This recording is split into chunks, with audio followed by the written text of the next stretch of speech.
अस्सलाम वालेकुम व्यूअर्स, कैसे हैं आप सब। उम्मीद है सब खैरियत से होंगे। मैं हूं होम्योपैथिक डॉक्टर उम्मे सुल्तान। आज हम बात करेंगे फिशर के अबाउट, या एक स्पेसिफिक वर्ड यूज़ करेंगे, एनल फिशर। फिशर चूँकि कहीं भी हो सकता है, बॉडी पे कट लग जाना, ज़ख्म हो जाना, इसको फिशर बोलते हैं।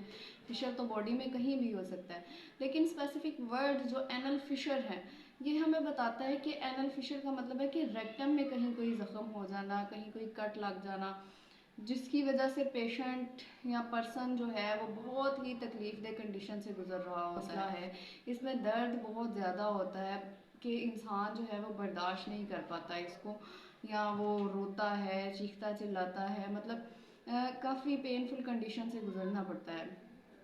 ये क्यों होता है, किस वजह से होता है, इसकी रीज़न्स, सिम्टम्स और इसकी होमियो मेडिसिन हम इस वीडियो में डिस्कस करेंगे।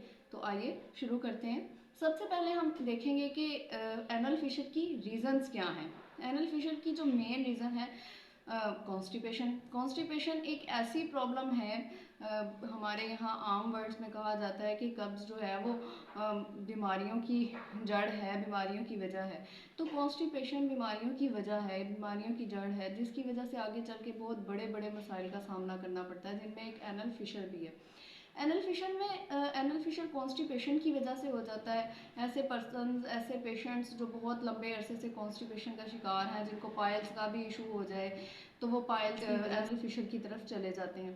फिर इसके बाद हम देखते हैं कि हमारे यहाँ जो लाइफस्टाइल है, हमारे लोगों का जो रूटीन है वो बैठने वाला बहुत ज़्यादा है। लोगों को बैठ के काम बहुत टाइम तक करना पड़ता है। लोग 10 घंटे 12 घंटे की ड्यूटी जो है वो बैठ के सर अंजाम दे रहे हैं। तो इतना ज़्यादा बैठने की वजह से हमारे जो रेक्टम के मसल्स हैं उनके ऊपर काफ़ी प्रेशर आता है। इस प्रेशर की वजह से भी फिशर जैसा जो मसला है वो पैदा हो जाता है। इस प्रेशर की वजह से भी रेक्टम में कोई कट लग जाता है या कोई वेन डैमेज हो जाती है, जिसकी वजह से वहाँ पे कट लग जाता है और फिशर जैसी जो कंडीशन है वो पैदा हो जाती है।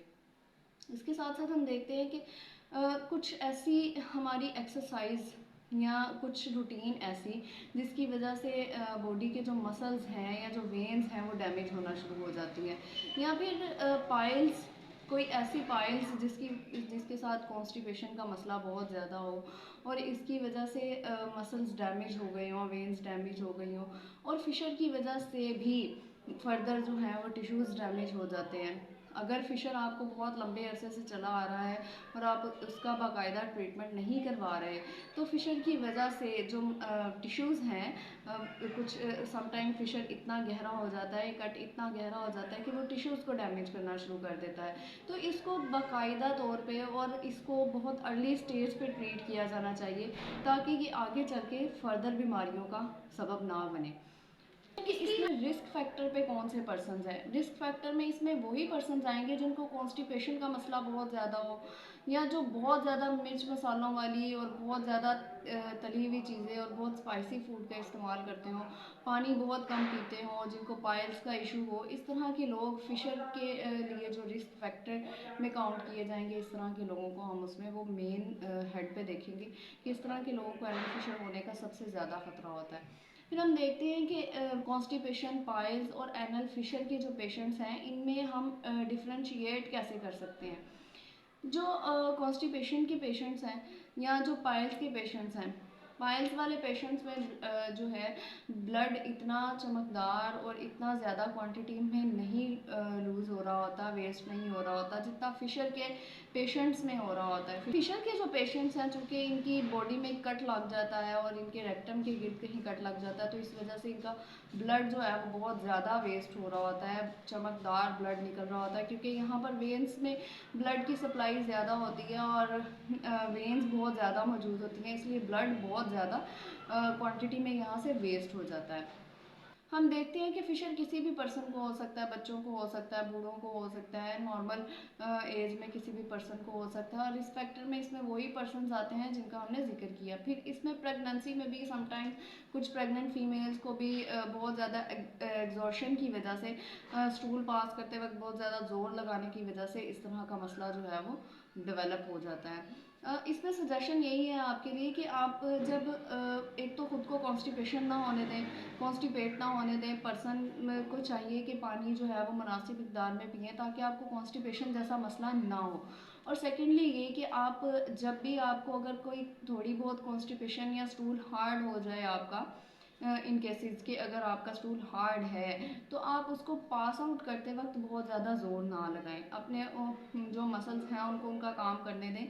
आप खुद से जो है वो खुद को इस मुश्किल में ना डालें। आप जैसे ही ज़ोर लगाएंगे आपके मसल्स जो है वो अपना काम करना छोड़ देंगे और आपकी बॉडी इस चीज़ में डेवलप हो जाएगी कि आप खुद ही आप जो है वो ज़ोर लगाएंगे और मोशन पास आउट होगा। और ये वाली जो बात है, ये जो चीज़ है, ये आपको आहिस्ता आहिस्ता फर्दर जो बीमारियां हैं, पाइल्स है, फिशर है, फिस्टुला है, इनकी तरफ ले जाएगा। सो इस चीज़ से बचें। इसके अलावा हम देखते हैं कि फिशर इन पेशेंट्स में भी हो जाता है जिनको डायरिया का मसला बहुत ज़्यादा रहता हो।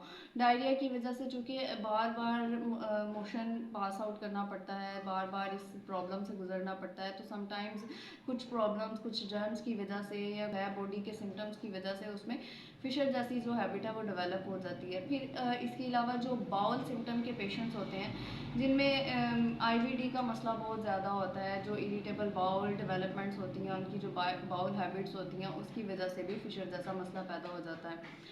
अब हम देखते हैं कि एक्यूट और क्रोनिक फिशर को हम कैसे डिफ्रेंशिएट कर सकते हैं। ऐसा फिशर जो आपको अभी रिसेंटली 6 से 8 हफ्तों के दरमियान डेवलप हुआ और इसको हम एक्यूट फिशर कहेंगे। और अगर ऐसा फिशर जो आपको 8 से 10 हफ्तों से ज़्यादा चला आ रहा है या इससे भी ज़्यादा टाइम आपको गुजर गया तो ये क्रोनिक फिशर कहलाएगा। जैसे जैसे आपका टाइम गुजरता जाएगा आपकी तकलीफ बढ़ती जाएगी, इसलिए फिशर जैसे मसले को स्टार्टिंग में ही जो है अच्छी तरह से कंट्रोल करके इसकी प्रॉपर एक मेडिकेशन करनी चाहिए ताकि ये फर्दर जो है आपके लिए तकलीफ का बायस ना बन। अब हम यहाँ बात करेंगे होम्योपैथिक मेडिसिन की कि हम इसमें किन मेडिसिन की हेल्प से जो है फिशर से निजात हासिल कर सकते हैं, फिशर से छुटकारा हासिल कर सकते हैं। तो हम इसमें यूज़ करेंगे पायोनिया मदर टिंचर, फिर हम यूज़ करेंगे हाइड्रास्टिस मदर टिंचर और कॉन्ड्रीगैचो मदर टिंचर। हम इन सबको एक फार्मूला बोतल में लेंगे, एक बोतल लेंगे और उसके अंदर हम इसको ऐड करेंगे मुनासिब और जो है इक्वल मिकदार में तीनों मदर टिंचर्स को हम उसमें ऐड कर लेंगे और अच्छी तरह शेक करके रख लेंगे। और डेली बेसिस पे इसके 10-10 कतरे जो है हम सुबह, दोपहर और शाम इस्तेमाल करेंगे। इंशाल्लाह विद इन 2-3 डेज़ जो है आपको रिजल्ट देखने को मिलेंगे। और उसके साथ साथ विद इन 6 वीक्स जो है आप फिशर से 100% निजात हासिल कर लेंगे। इसके साथ हम बात करते हैं कुछ होम रेमेडीज़ की या कुछ सजेशंस की। तो आप सीड्स बाथ लें नीम गर्म पानी का और उसके अंदर होमियो की मेडिसिन कैलेंडोला क्यू, वो भी मदर टिंचर में, कैलेंडोला मदर टिंचर में हम इसके अंदर टब के अंदर थोड़ी सी जो है वो मिकदार में डालेंगे और उसमें सीड्स बाथ लें।